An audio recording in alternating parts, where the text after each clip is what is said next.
Failure led to freedom. The exam paper lay heavy in front of me, like a brick wall I couldn't climb.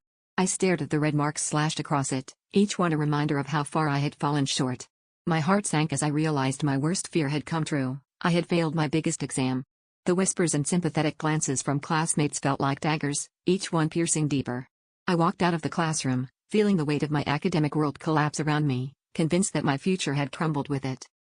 As I wandered aimlessly through campus, I stumbled upon a quiet corner of the library I'd never noticed before. There, I met an elderly man, his eyes twinkling with a wisdom that seemed to transcend time. We struck up a conversation, and he spoke of his life, filled with adventures and discoveries that had nothing to do with grades.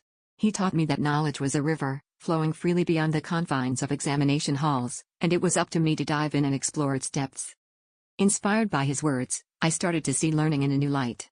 No longer was it about memorizing facts and figures for the sake of passing a test, it was about understanding the world, finding connections, and nurturing curiosity. I began attending lectures outside my field, joining clubs, and engaging in debates. The more I learned, the more I realized how little those grades define me. My passion for learning grew, unshackled by the chains of academic judgment. In failing that exam, I discovered a greater purpose.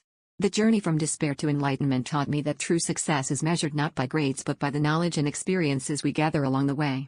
My failure became my freedom, and in that freedom, I found a path to triumph.